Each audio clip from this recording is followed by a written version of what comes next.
Hey, what's up guys, it's me Labb, and welcome back to another video. Right, so today we're looking at a furry called Achilles Argyle, who has defended racism, saying it's a good thing. First of all, this is the new Catharix, defending pedos.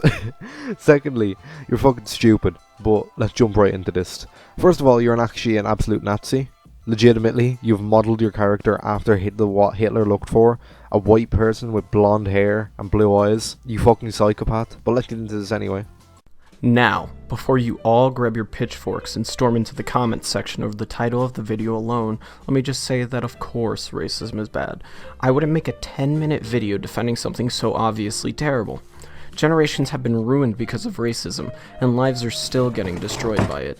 Destroyed by it. Destroyed by it.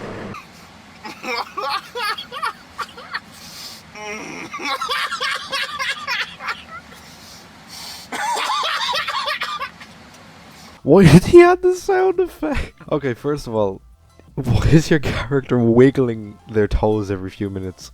Yes, a furry intellectual who likes to smell their feet. You fucking weirdo. Honestly, this entire video should just be muted points because of the fact that you put your feet there. Anyway. However, I don't think we should be painting racism as entirely evil, because, well, there's a reason why people are racist. And that's not because people want to be bad, it's because there are objective benefits to being racist. And I don't think we should be discrediting these benefits with all this virtue signaling bullshit, because we are seriously reaching a low point in history without racism. A lot of people don't know this, but racism is actually the natural state for a lot of people, and has been for most of history. By forming exclusive groups, people are able to be amongst like-minded individuals, and the people infight significantly less. This is because people who think the same don't often come into conflict. Grouping together also provides a sense of pride. I mean, think about it. If you're surrounded by people like you, that think like you, and most importantly look like you, then you feel like you belong. That's a good feeling.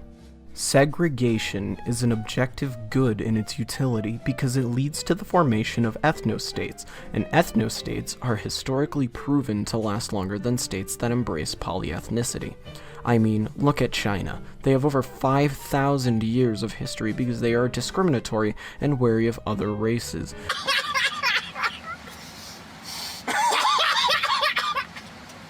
Yes, national pride and identity that has over 1 million Uyghur Muslims in Xinjiang internment camps. But, you know, go off.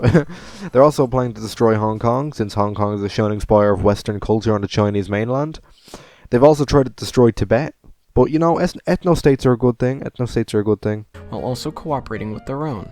As such, the Chinese have been able to survive for as long as they have. China is an ethnostate, and referring to what I said earlier, an ethnostate with a racist population provides a sense of national pride and identity, and thus prevents infighting and strengthens the country.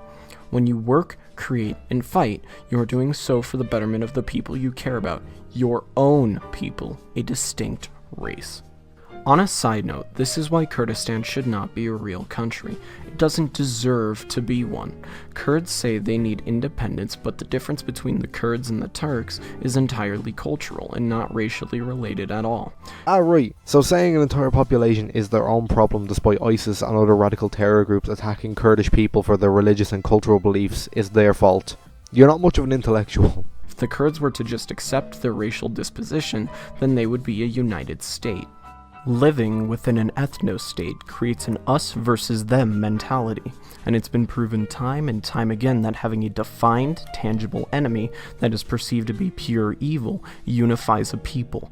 By comparison, blurring the lines of morality with all this not all black people talk just weakens everyone's resolve. Take Osama bin Laden in the War on Terror, for example. People rallied behind the tangible goal of killing Osama bin Laden, and everything was great. But once he was gone, suddenly the enemy was terrorism itself, not any one group or person. Are you fucking stupid or something? I'm not even American, and I understand that the war on terror wasn't just because Osama bin Laden was a different skin colour. The reason was due to the fact that the World Trade Center attacks, the Madrid train bombings, and the London Underground bombings. These were all factors in why the literal world united against this one person, because he was basically taking it as his work. These were all factors in it, but not purely because he has a different skin colour. That is what you're saying. by using the unite against one enemy argument, you're attempting to say that the state will prosper if they unite against people who aren't originally from that state, which is completely wrong. Your country has attempted to unite against the fact that there are other races in your country, and look how that's going for you. Oh yeah, it's tearing your country apart. It could have been anyone. What were we supposed to do then? It's not like we can go and just shoot terrorism dead. This is why we need people like Osama bin Laden, and groups like Muslims, and why we need to hate them. The politically correct may preach that globalization is the only way things should be, but a divided world gives states and people true independence, and thus responsibility for our own mistakes and development. I know I personally feel that certain races contribute significantly less than others to our culture. Why are his feet getting sweaty, man? This is vile. You're disgusting. Such as Mexicans and Indians. And the best way to avoid this is simply to divide people by race. Suddenly, there would be no more races writing on the achievements of others, or even the mere perception that some group was leeching off of our own hard work. Give me a second here. You're saying that other races are leeching off your own hard work? Hold on, give me a second. I gotta fucking laugh at that. You should actually be a comedian. You're actually a fucking comedian. Wasn't America literally founded by leeching off others' hard work, and the economy is purely surviving by the hand of hard-working minorities? They're keeping your country afloat. Our achievements can be credited only to ourselves. Racism puts people in check. When you're constantly critical of another race's actions, you're going to call them out on it at any chance you can get. This is far preferable to the alternative of being blindly accepting of all of a race's mistakes, something we do so much in today's political climate. This can be seen with the whole COVID-19 epidemic. The virus was caused by China. There's no way around that. It started in China because some Chinese idiot ate a bat, and it spread because the Chinese government was unwilling to be honest about the severity of the virus. In spite of this, people are defending China and shunning away anyone calling the virus the Chinese virus or the Wuhan virus. The virus came from China, and it's somehow wrong to call the Chinese out for it? Blind acceptance and aid of other countries is actively screwing us over. I mean, Africa is leeching resources from the first world, all because some liberal politician sees that their skin color is dark and takes pity on them. So they funnel food and water to them, instead of the hardworking men, women, and children in their own country. Shouldn't Africa be left to their own devices to figure it out for themselves? Similarly, Syria is pouring rapists and murderers into Europe, and people are just making the gates into Europe even wider to accommodate them. Why are Syrian refugees pouring into Europe? Could it be that there's a massive ongoing conflict spurred by America selling arms to its enemies? So if you didn't know, America and its favourite ally, Saudi Arabia, is selling weapons to the Islamic State and advertising the Saudi forces in the war against Yemen, which Joe Biden has pulled away from, which is good. But back on the Syrian thing, did you know that American jets are bombing government targets and giving ISIS more of a chance of winning in Syria? Did you know that?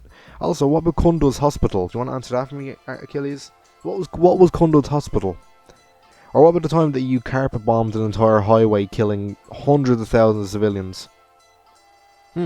Nice. There's over 7 million internally displaced in Syria and 5 million refugees in the country that are leaving. And your advice is to allow for your country to continue assisting in violent proxy wars that only further the spread of racism. You say this is all good, but personally I think it's better to try fix a problem without millions dying. Thanks. Also, leaving Africa to fester? Are you stupid? That's pretty much what America's been doing anyway.